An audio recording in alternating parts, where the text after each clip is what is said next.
Hello friends, अस्सलाम वालेकुम।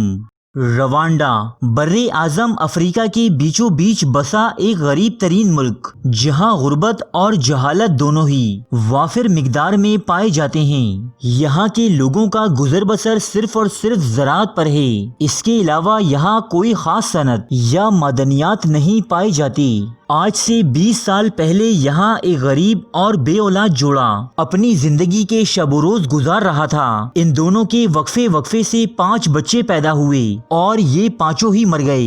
यहाँ तक कि बहुत दुआओं और मन्नतों के बाद सन 1999 में इनके घर एक लड़का पैदा हुआ। इन दोनों ने इस लड़के का नाम एली रखा। इस लड़के की पैदाइश के चंद ही रोज बाद एली का बाप इस दुनिया से रुखसत हो गया और इसकी माँ ने अकेले ही एली की परवरिश की। एली नामी ये लड़का आम लड़कों की तरह नहीं था। ये पैदाइशी तौर पर माइक्रोसिफेली नामी बीमारी में मुब्तला था। इस बीमारी में इंसान का सर उसके जिस्म से काफी हद तक छोटा रह जाता है। इंडिया और पाकिस्तान में ऐसे बच्चों को शाहदूला के चूहे कहा जाता है, जिन्हें हमारे मुआशरे में इंतहाई तकदीसियत की निगाह से देखा जाता है।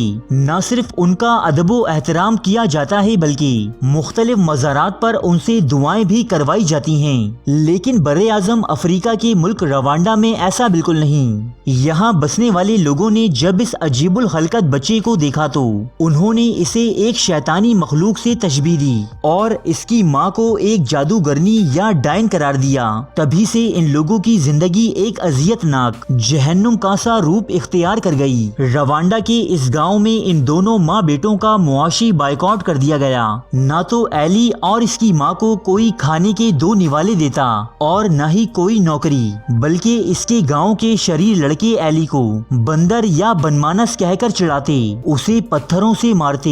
लिहाजा अपने गांव के लोगों के शर और भूखों प्यास से मजबूर एली ने एक दिन इंतहाई कम उम्री में अपना गांव छोड़ दिया और वहां से मीलों दूर एक जंगल में पनाह ली। अब एली यहाँ चरिंद परिंद और दरिंदों के साथ अपना वक्त गुजारा करता, पत्ते और घास खाता। उसे ये दुनिया अपने गांव से बहुत ज्यादा भली मालूम हुई और वो यहीं रहने लगा।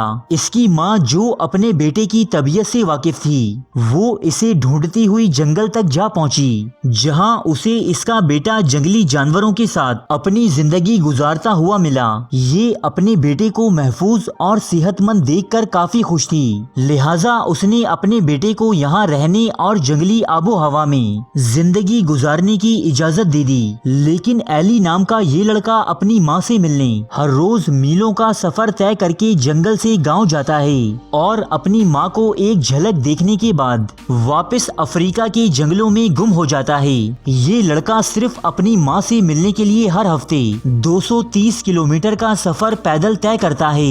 एली नामी इस लड़के की दरख्तों पर चढ़ने और झूलने की सलाहियतें बेमिसाल हैं। ये लड़का बोलने और सुनने की सलाहियतों से महरूम है, लेकिन अपनी माँ की हिदायत बखूबी समझ लेता है, जबकि ये जंगली जानवरों से राबता भी आसानी कर लेता है। रवांडा के मकामी टीवी चैनल जिसने इन माँ बेटों की ये स्टोरी ब्रेक की है, उन्हीं लोगों की जानिब से इस गरीब खानदान के लिए एक फंड भी कायम किया गया है, जिसमें लोग मुआशी बाइकआउट का शिकार इन दोनों माँ बेटों को गुर्बत से निकालने के लिए फंड्स जमा कर रहे हैं। उम्मीद है कि जल्द ही ये खानदान किसी अच्छे इलाके में एक नॉर्मल जिंदगी गुजारने के काबिल हो जाएगा। क्यों दोस्तों, है ना मजेदार मालूमात? तो फिर इस वीडियो को लाइक कर दीजिए और मजीद ऐसी ही दिलचस्प और मालूमाती वीडियोस देखने के लिए हमारे चैनल स्मार्ट एंड जीनियस को सब्सक्राइब भी कर लीजिए, ताकि हमारी हर आने वाली वीडियो आप तक पहुंचती रहे।